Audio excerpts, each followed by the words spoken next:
Do you ever find yourself self-sabotaging and wondering how come, even though you feel you're doing all the things, you're not really getting to where it is you want to go, to your, so to say, success, whether that's in health, whether that's in relationship, whether that's in business? Then stay tuned, because that's what we'll be discussing today. I'm going to give to you 3 tips that I learned over the weekend in my digital duplication workshop, which was amazing.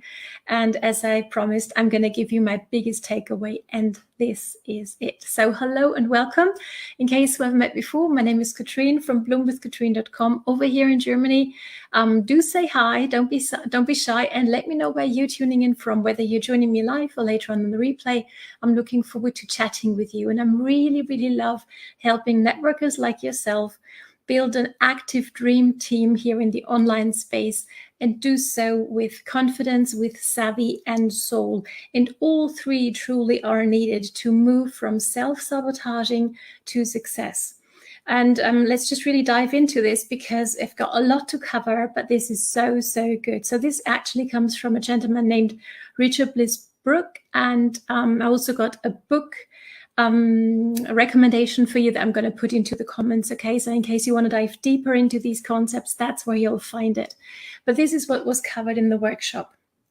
So the number 1 thing I would love for you to do to join me today is actually go to your why that makes you cry. Now, if you're in network marketing like I am, you will have heard this before, right? How important it is to have a why that makes us cry, and to revisit it and go back to it and be motivated by it. Here's the thing. When we want something, even though very much, so much that it makes us cry when we think about it, that doesn't necessarily give us the result that we're looking for. Okay, so desire, wanting something however badly without really taking the action is not going to get us there. Okay, so I hope this makes sense so far. So, and I would love for you to revisit right now your why that makes you cry. Okay, whatever that might be, and I'm going to share mine with you. So just so we have an example to work with. And it doesn't necessarily mean that this why that makes you cry is going to be relatable to everybody else. So my why is I want to pay off the huge mortgages we have on our house from redoing it 2 times, and I want to be able to repay that in 3 years' time. So for normal people are going to say that's impossible. You're never going to be able to do that. But for me, this is my why. This is why I go live here. This is why I aspire to help everybody around me rise, so I can achieve that goal, because I know what relief that'll bring to myself, to my partner in life and crime, to our family, to our lifestyle, all those good things, right? So that's the why that makes me cry, if that makes sense. Okay, so I would love for you to go to yours, write it down, or put it here in the comments. Okay. Hey, Maddie, lovely to see you live with me here. She was on the workshop with me, so I hope I'm going to do it justice. Maddie, if I get something wrong, you can help me out here, right? Lovely to have you. I hope you're doing great. So I would love for you to go back to the why that makes you cry, and actually say what it is. But hold on, before you do, I would love for you to become mindful of what's going to happen right after you speak it, okay? Because that's where we need to go when we want to actually, shift from self-sabotaging to actually into the realms of success. We want to know what's going on underneath the surface in our subconsciousness, okay? And that's what's going to do it. So say out loud, or really, silently, so nobody can hear you, but so you can hear it. What's the why that makes you cry? Or drop it down below if you feel comfortable doing that. Okay, and then become mindful of what happens in the few split seconds after. So my why, I'm going to say it, is I want to pay off the mortgage that we have. That's a huge burden on us in the next 3 years.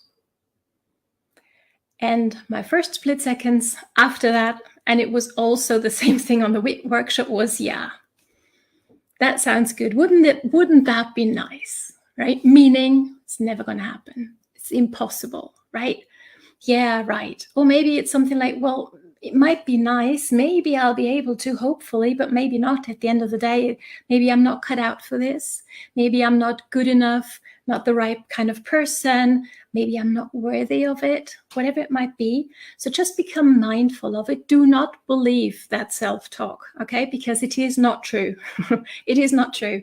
Here's the danger when we stay in that self-sabotage mode is, even if you acquire skills, even if you learn really good stuff, and even if you produce some results, staying in that self-sabotaging mindset, you're actually going to sabotage your own success, and you might even lose what it is that you've built up. Okay, so if ever, or have friends who have had this happen to them, maybe you want to type their names down below or send this video on to them, so hopefully we can help them move out of that state, right? Because here's the effect of that and what that does, and maybe even something like a win, if you wish, is like it prepares us when we stay in that self-sabotage mindset, telling us, yeah, it's for others, but not for ourselves. It prepares us for a soft landing in case we fail. Because, and here's the win, I knew I was going to fail. I knew it all along, right? But that's not a good place to stay. Wouldn't you agree? Tap the heart if you agree, okay? So I know I'm not the only one here. So that's my step number 1. Become mindful of what's going on inside of you when you think about what it is you want to achieve, okay? Step number 2 is let's change it. How about we change it from a self-sabotaging mindset to an on-fire vision, belief, expectation of ourselves, which really is the path to success, right? Here's what that might look like or sound like, right? And drop it down below how you would rephrase it. And here's what I did on the weekend. I said, I want to pay back my mortgage in the next 3 years. And I was like, yeah, I want this, and with emotion, right? Yeah. And this is what I was taught, and it's very, very true. And so tell me your thoughts on this one. This actually is going to keep us stuck. It's called procrastination vision, really, of ourselves, right? I want, I hope, I dream, I desire, I wish, however strongly. Here's the danger with that. We are affirming to ourselves when we say these words, when we use them in our thoughts, in our words, in our, what we write. We affirm that I don't have it yet. Maybe I'll have it, maybe not. So I guess maybe will not have it at the end of the day. Okay, so I hope this makes sense. Let me know.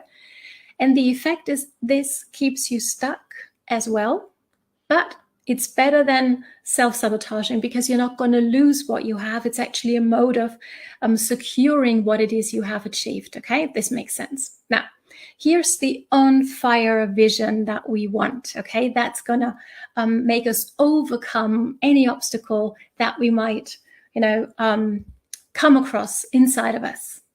And that's a positive on-fire vision. And this is what this sounds like. I'm becoming, I am going to, if you want to, be really good English, right? Or the most powerful of all, I am, okay? I am paying back my mortgage in 3 years.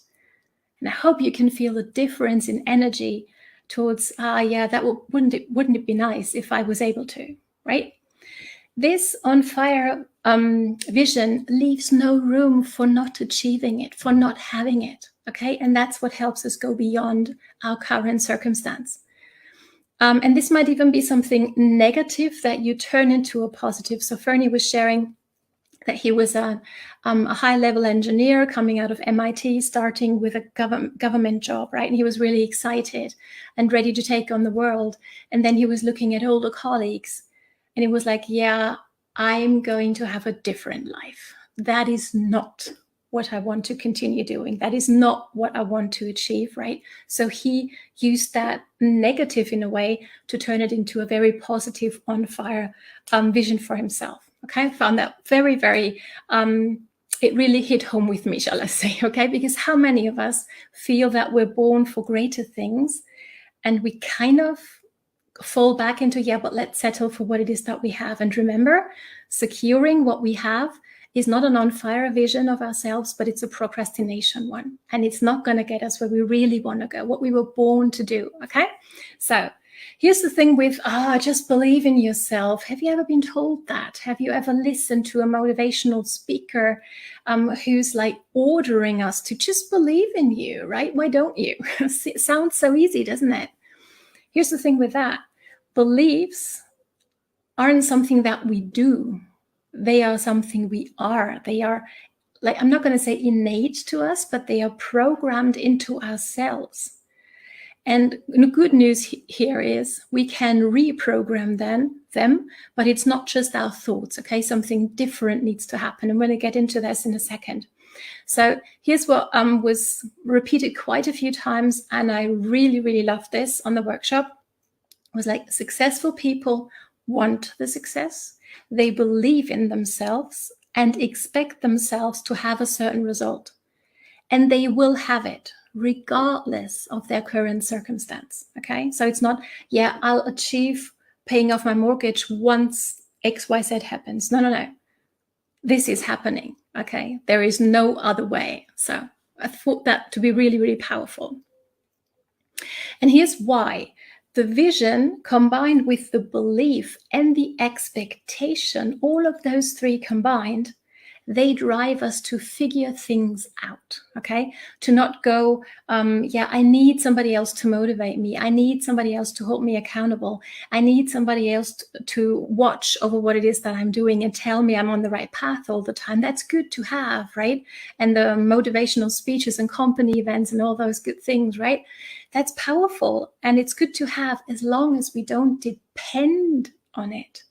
As long as we don't go, yeah, well, you need to tell me what to do so I can go ahead and create my success, right? That's the difference between motivation, which is external. We need somebody or somewhere else to come from when it comes to motivation, or we actually can create that self-motivation inside of us. That's something that comes from within. Nobody has to tell me what to do. I know where I want to go, and I do the things even when nobody's looking, okay? Late at night, while other people are on smoke break at the office, for example, in my case, right? Or somebody collapses in front of the television at night, and it's tempting to join them, right? If you're in a family like that. And to choose not to join them on the couch, but to actually work on your business, or to go for that walk, or to have the apple instead of the ice cream, even though nobody's watching you, okay? Does this make sense so far? So that's really when it comes from inside out. I'm not going to be dependent on somebody else, but I'm going to be resourceful. I'll figure it out, okay? So I hope this makes sense so far. And now we're ready for step number 3, okay? And that's maybe the most powerful one, and the one that I struggled with the most on the workshop, because here it is, okay? And I've done many vision boards over the years of my journey in networking, and I honestly can't stand them anymore, because they used to keep me so stuck. They used to keep me in the dreaming, wishing mode. Yeah, wouldn't it be nice? But I really didn't have a strategy to get me there. So if that's where you're at and you're looking for an online strategy, getting started or maybe even restarted here on social media in a maybe more effective way than what you've been doing so far, drop bootcamp, and I'm sure to give you the 10-day free online bootcamp that got me started on my journey to success here in the online space, okay? So, but here's the thing.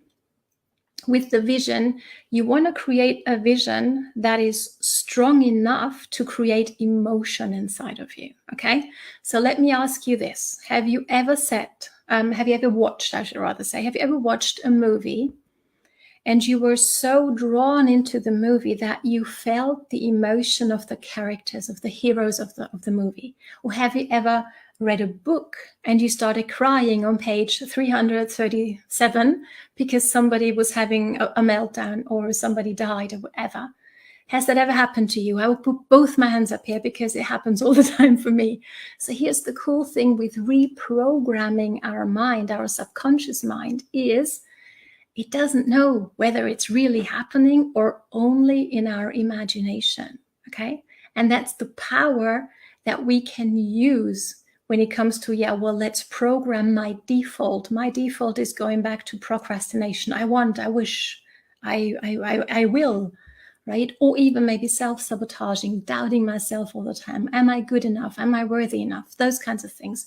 If you feel yourself going back to those all the time or quite often, then you really want to reprogram your subconscious mind, okay? And this is how you can do it. You create a vision.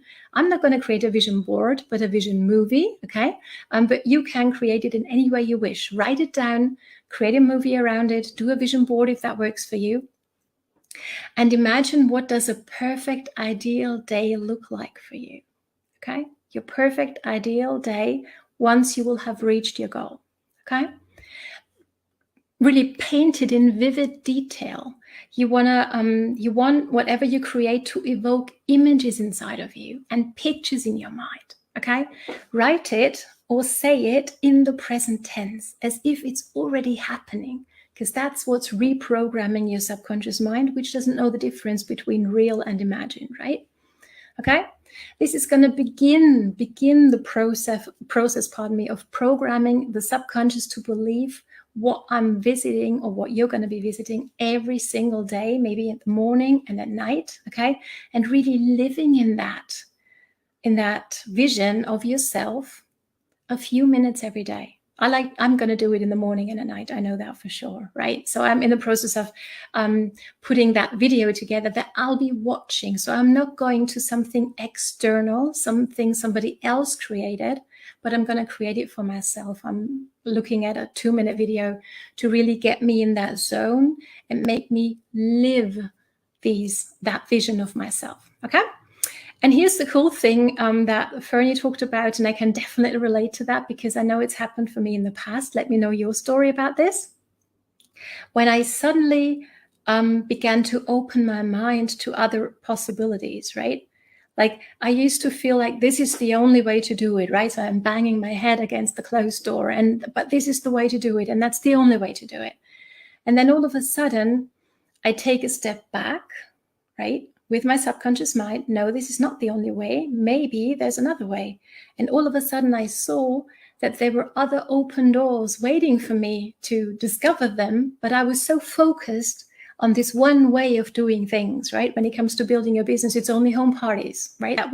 That's what I was told back in the day, right? Or the only way to pay back a mortgage is, well, it's going to take you 30 years. Right? Because that's what's considered normal. That's what you do, right? That's the only way. And when you actually start visioning yourself in a different life, with conviction and belief, and also the expectation that you are going to achieve more than maybe you would have thought possible until a few days or even weeks ago, that is when your mind starts to open up. And all these other open doors have been there all along, but we weren't able to see them because we were so, okay, this is the only way. That's how you do it and no other way. Okay, let me know whether this makes sense. So some will say that's the universe suddenly giving me all these options, whatever works. To me, I'm very convinced that it's all there all the time. And our subconscious mind is doing us a huge service by filtering out, like, I think it's like 70%, I think, of everything that's going on around us we don't even notice, because it would overwhelm us and drive us crazy, right? And when we start reprogramming that subconscious mind with, for example, living in a vision like that for a few minutes every day, we actually get to change the filter. The filter changes in our favor, in favor of where it is that we want to go. So I hope this was helpful and valuable to you. Thanks so much for watching and joining me. Have an amazing day and start implementing this, okay? And let me know again if you want to take a look at that 10-day free bootcamp that really can help you get restarted on social media in a more effective way than maybe you've been doing so far. So thanks for joining me. It's time for you now to take action, because nothing good ever comes from thinking about it, but only from doing it. It's time for you to bloom, my friend. Let me know how you're going and see you soon. All the best from Katrin. Bye.